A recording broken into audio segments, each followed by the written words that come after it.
Сәлем достар. Сәлем. Бүгін біз екпін оқырмандар үшін осындай бір видеоблог жасап жатырмыз. Мен Әлия Симбай, Айжан Карыбаева. Блогтың себебі не? Көп ретте біз экранның кадрын әр жағында тұрсақ, Кадрдың сыртында. бүгін дәл ортасында отырмыз. Оған бір үлкен себеп бар. Қазір оны Әлия айтып кетеді. Өкінішке қарай біздің екпін мәдениет танымдық журналымыз осы келесі айдан бастап жабылайын деп жатыр. Оның себебі қаржы тапшылығы, яғни біз демеуші тапқан жоқпыз. Сізге өз алғысымызды айтқымыз келеді бұл видеода. Сонымен қатар сізбен де бір сондай диалог жасағымыз келеді, пікірлескіміз келеді. Мүмкін уақытша емес, бірақ сонда да бұл жаңалығымызды сіздерге айтуды жөн көрдік, және де біздің оқырмандарымызға, барлық кейіпкерлерімізге, жалпы осы журналдың осындай іс жүзінде жұмыс істеп тұруына бір себепші болған барлық адамдарға рахмет айтқымыз келеді. Бізде екпінде екеуміз ғана емес, Айжан мен Әлия ғана емес, тағы бір Айжанымыз бар, Айжан Байтанова. Ол біздің Айжанымыз көріп отырсаңыз. Айжан қазір Астанада жұмыс жасайды, бірақ екпінге бірнеше ай бойы материал жазып отырды. Яғни Астанадағы болып жатқан мәдени өмір, әртүрлі кейіпкерлер, қызықты білез жасап жатыр.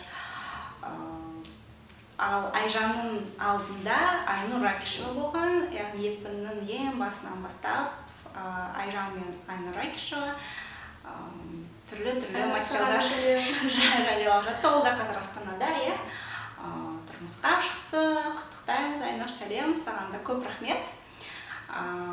Осы біздің командамыздан, кішкентай командамыздан бастайық дегенбіз. Енді не жайында айтатын болсақ, Есімізде қалған материалдар, немесе кейіпкерлер, сұхбаттар. Айжан, сенің есінде қандай бір ерекше материал? Меніңше, мен негізі сұхбат алған әрбір адам менің есімде қалды, өйткені әрбір материал. Өйткені оның барлығы, мен мысалға жалпы негізінде екпінге соншалықты бір жұмыс ретінде қарамаймын. Өйткені бұл тақырыптардың бәрі маған өзіме қызықты, өзіме жалпы қызығушылығым бар, яғни адамдардан сұхбат алғандықтан мен ешқашанда бір сұхбатқа кетіп бара жатырмын, жұмысқа кетіп бара жатырмын деп ойламайтын. Мен жай ғана өзіме қызықты адамдармен әңгімелесуге, немесе өзіме қызықты тақырыпта бір фоторепортаж жасауға кетіп бара жатырмын деп ойлайтын. Сол себептен енді атап айтатын болсақ, соңғы сұхбаттардан ол Сырлыбек Бекботаевтан, Қызыл трактор авангардист суретшілерінің мүшесі, одан кейін Болат Тыныбеков, соңғы алынған материалдар, виолончелист, одан кейін ең алғашқы Ақжан деген қыздан суретші, өте күшті сұхбат болған. Одан кейін Зарина дизайнер, қазірде мысалға құрбыма айналып кеткен қыз десем болады. Одан кейін Wi-Fi 25-тің жігіттері, сондай-ақ өте қызықты сұхбат болды біздің офисте. Кейін де сол жақтағы жігіттермен, яғни аралас-құралас болып, яғни дос болып кеттік. 8 наурызға байланысты алатын Майра Керейден. Сол мерзімге дейін 8 наурыз күні шықсыншы деп оған қайта-қайта звондап, келісіп, яғни театрда барып алған кезін. Және де оның өзінің сондай бір ашық әңгімесі, менің де бір соншалықты журналист ретінде жаңағыдай ресми түрде жауап бермей, жай ғана қыз ретінде, яғни әңгімелесуге келген қыз ретінде қабылдап, өз сондай жылы шырай танытқаны, немесе тағы да Әуезов театрынан алынған Азамат Сатыбалдының сұхбаты меніңше өте қызықты болды. Жалпы негізінен әрбір сұхбат меніңше өзінше бір қызықты. Мысалы, Софи Манасяннан алған сұхбатта біз мамасынан сұхбат алып отырғанша маған сурет салып, немесе маған бір фокустарын көрсетіп, яғни әрбір кейіпкер меніңше өзінше бір ерекшелігінен біздің есімізде қалды. Сондай-ақ фоторепортаждар туралы айтатын болсақ, мысалға Алматы көшелерін түсірген кезде жаңағыдай Алматыға бірінші рет келген турист секілді фотоаппаратыңмен жүресің көшеде, яғни барлығы былай қарайды. Енді бізде әлі ондай адамдарды көп кездестіре бермейсің. Көшелерде қайдағы бір табличкаларды түсіріп немесе сондай бір аттарын көше аттарын түсіріп жүрген яғни адамдар сирек кездеседі. Одан кейін мұражайлардан алған, кейбір мұражайларға рұқсатсыз рұқсат қағазын ала алмай әйтеуір бір кіріп, одан кейін қорқып, мүмкін бұл материалды алып тастайтын шығар деп. Бірақ сонда да қазір сол кездері бір соншалықты бір қиынсынып жүрген нәрселеріміз қазірде қарасаң біреулерге яғни пайдасын тигізіп жатады. Осы оқырмандардан пікірлер естіген кезде жарайсыңдар, күшті сұхбат екен, еңбектерің жана берсін деген бір сөздер естіген кезде шынымен де яғни ойланасың, ең жақсы, ең яғни қымбат нәрсе осы жазған дүниеңде, журналистикада осы оқырмандардың пікірлері екен. Мен музейлерге барғандарда Айнұр Райкшева туралы бір әңгіме айтайын. Ол да көп музейлерге барған, және екеуі фотоға түсіруге біреуінде рұқсат береді, біреуінде рұқсат бермейді. Сонда бір ұлттық валюта күніне қарай Айнұр бізде валюта мұражай бар, ұлттық банк мұражай бар. Сол жерде бір тәте айтты, сен Марченкодан разрешение ал, сол рұқсат қағазын ал деп, ол айтады, мен қалай оны алам, сосын не істерімді білмеймін. Әйтеуір ана әйел қайта айтады, жоқ, бүгін кел, ертең келсе, басқа күн кел, сосын кәдімгідей анадан қол алу керек, мынадан қол алу. Содан кәдімгідей оны неше түрлі былай қиындықтар болса да, бірақ ақыры Айнұр барып сол фоторепортаж жасады ол мұражайдан. Ал кейін біз Мұхтар Әуезовтің мұражай үйіне барған кезде тағы да Айнұрға сол жерде отыратын кісі тәте тағы да қайта сен түсірме, ананы түсірме, мен білем, сен оны журналист ретінде емес, оны сатайын деп жатырсың деп неше түрлі сондай бір әңгімелер айтады үлкен кісілер кейде мұражайларда. Олар түсінбейді, осыны жастар көрсін, оқырман көрсін, басқа қалаларда, басқа елдерде тұратын қазақтар көрсін деп. Бірақ ақыры Айнұр сонда да барып сол мұражайды түсірді, үлкен фоторепортаж шықты. Онда бір көп қызықтар болды, мысалы жатақханаларға байланысты. Әлі есімде Айнұр екеуміз тағы да неге барғанбыз, қазақ ұлттық кітапханаға ғой. Соған да барып, ол жерден де рұқсат қағазымыз болды ма, болмады ма есімде жоқ, бірақ әйтеуір онша ешкімізге назар аударған жоқ, екеуміз әйтеуір тез түсірейік.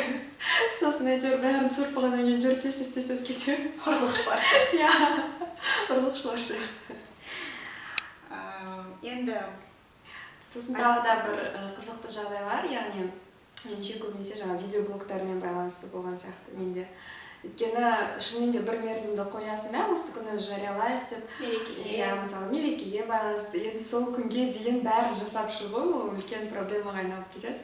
Проблема болғанда да мысалға операторлар таба алмай қаласың, немесе жаңағыдай мен мысалы өзімнің бір достарымды сұрап түсіріп берші деп, немесе кейіпкерлермен бір уақыттың сәйкес келмей қалады. Бірақ сонда да соның барлығын жасап, ең соңында нәтижесін көрген кезде, яғни үлкен өзіңе бір сондай ризашылық болады. Мен сол кезде мысалға өзім түсіндім, өзім үшін, яғни бір нәрсені сценарийін жазып, бір нәрсені жасап, оның нәтижесін көрген, ол жаңағыдай менің өзімен айтын сондай жұмыс екен. Әлі де бізде айтылмаған көп тақырыптар бар. Мысалы екпінде біз ананы жазамыз, ананы істейміз деп жүретінбіз, бірақ үлгермей қалдық өкінішке қарай. Мүмкін басқа сайттар, қазір қазақ тілінде басқа қаншама сайт ашылып жатыр, мүмкін солар жазар. Мысалы осы жақында ғана бізде Ғалымжан Молданазар деген бір әнші шығыпты. Ол Депеш Мод стилінде, қазақ тілінде сондай клип, музыка жасайды екен. Осы аптада көп айтылды сол жігіт жайында, яғни сол Ғалымжан Молданазар. Біз мүмкіндік болса сол жігіттен сұхбат алушы едік. Немесе қазір Қастеев атындағы мұражайда Жоқтау деген еске алу территориясы деген үлкен бір көрме болып жатыр. Ол көрме өзі кішкентай болса да, оның мән-маңыздылығы өте зор. Мүмкіндіктеріңіз болса, барып келіңіздер. Немесе Лера Констан алғымыз келген. Лера Констан Америкаға кетіп қалды, сосын одан әлі де ала алмай қалдық. Мысалы, немесе жақында бір бодибилдер қазақ жігіті, ол үлкен, сондай бір соревнованияларға қатысқан, бодибилдер ретінде шетелге сонда чемпион атанған. Сонымен қатар ол Қазақфильмнің кейбір кино сериалдарында кішкентай рөлдер ойнайды екен. Немесе қазір суретшілер одағының мерейтойына байланысты бір үлкен көрме болып жатыр Қастеевте.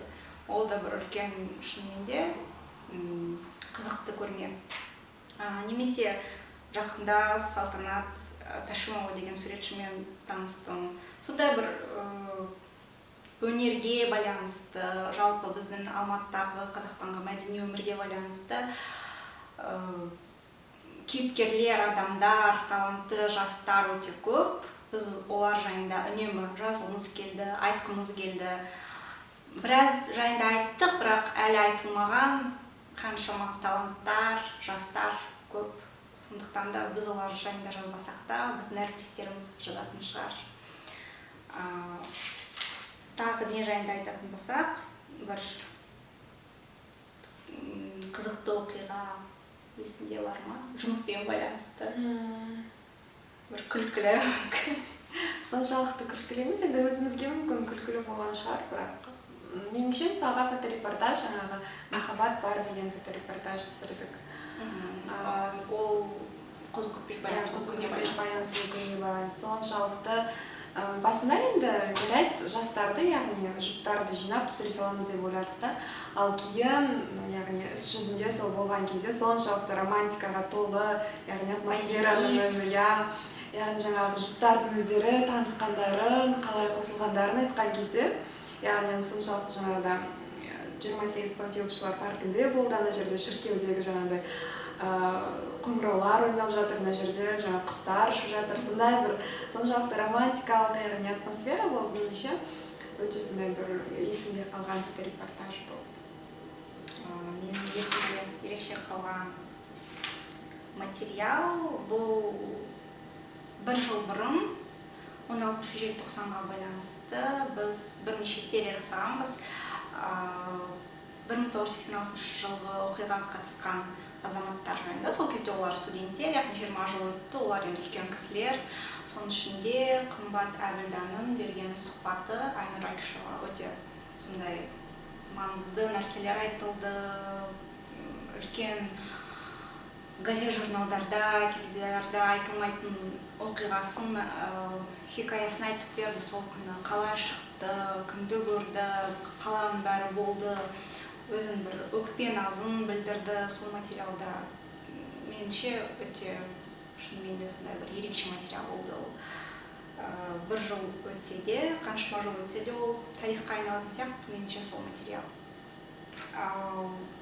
Бір қызықты, күлкілі жағдай болғанда, мысалы бізде ең басында екпін ашқан кезде қаңтар айында, содан кейін сол ақпан айында ма Айнұр еларна арнасынан жарайсың деген бағдарламаны көріп, өзі жазған мәтіннің, материалдың бір 30-40%-ын сол бір сюжетке арқау болған екен. Арқау болғанда, жай ғана сол сюжеттегі сөздерді және идеясын тақырыбын. Сол жай ғана фоторепортажын алып сол сөздерді, яғни тек қана сюжет ретінде оқып берген. Бітір нүктесіне дейін оқып берген.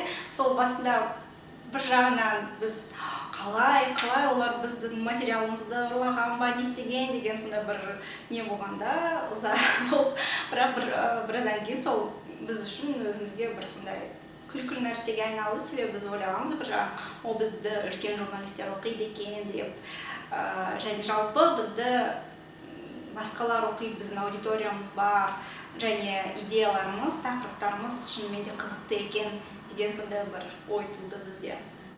Бізде оқырмандарымыз негізі көп, олар үнемі оқып отырады, кейбіреулері жай ғана оқиды, кейбіреулері Фейсбукта лайк қояды, кейбіреулері кәдімгідей пікір білдіреді.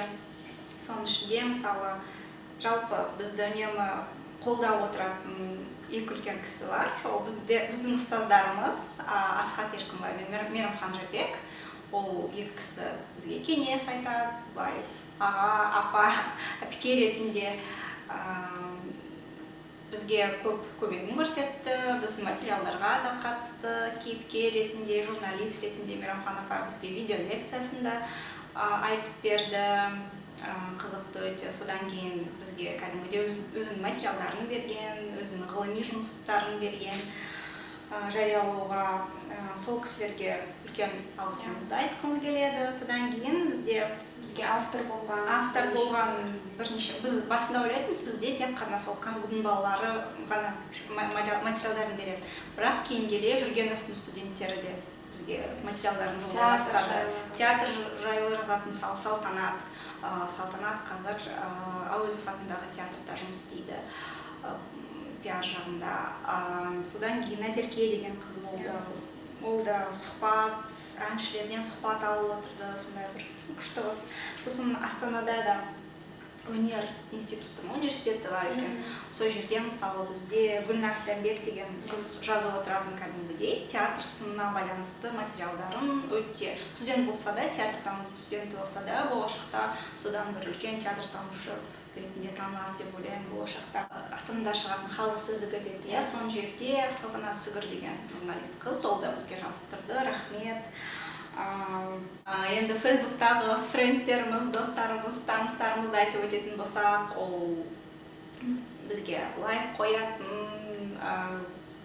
әрдайым пікір жазатын, ол мысалы Сатыбалды Кермабаев біріншіден, сәлем, конструктивті пікірлеріне, Жалғас Ертай, Димаш, Ербол Серікбай, Жалғас біздің тіпті бір кейіпкеріміз болған, кітаптары туралы бірнеше кейіпкер болған. Қыздардан әдемі қыздар клубының қыздары барлығы көп рахмет сіздерге. Оны айтуға болмайды, кстати, әдемі қыздар. Ол біледі ғой бар екен, бірақ ішінде кіруге болмайды, бірақ. Соның ішінде мысалы қаншама қыз бізде кейіпкер болды. Эльвира, Мадлен, Айкон, Айгерім, Кеулім Жай Астанадағы, Айгерім, Жанна Жапониядағы, содан кейін Сымбат. Мәншік Ахметова аспаздыққа қатысты. Сымбат Германияда. Роза Аренова. Біраз қыздар, көп рахмет сіздерге. Қазақтегі ең танымал Айжан Соня. Содан кейін жерімде негізі списогі бар. Содан кейін Массагеттегі қыздар бізді оқып тұрады. Анара. Тағы оқырмандардан Алма Мұсаева, Аполтидағы. Содан кейін соңғы кезде Рауан Құрмет деген жігіт, ол Алашордаға байланысты материалдарын көрмесем де, бірақ әрдайым пікірлерін қалдырып жүреді. Рауан, егер бізді көріп тұрсаң, сәлем. Рыскүл Рамазанова бізге жазып тұрды. Қазір уақыт алып жақта, боксерлардан жазып. Қорытындылайтын болсақ, екпін біздің кішкентай баламыз сияқты. Және де осы дәл екпіннің арқасында біз талай дарынды, талантты қыз-жігіттермен таныстық. Және де олардың өздерінің мақсаттары туралы, не жасағандары туралы айтқан әңгімелері біз үшін, өзіміз үшін шабыт көз болды. Және де өзіміздің қатарластарымыздың, замандастарымыздың сондай бір үлкен мақсаттары бар, үлкен нәрселер жасап жүргендігі бізді әрине қуантты. Және де өзімізге де сондай мақсаттар қоюға үйретті. Сол себепті екпінге үлкен рахмет. Бұл екпіннің барына жағдай жасаған біздің командамызға, және де кейіпкерлерімізге, оқырмандарымызға, ең бастысы оқырмандарымызға рахмет. Сіздермен әлі де талай кездесерміз. Мүмкін басқа да жобаларда кездесерміз. Сол себепті хат жазысып тұрайық. Аман сау болыңыздар. Енді қазірше екпіннің атынан біз сіздермен қоштасамыз. Сау болыңыздар.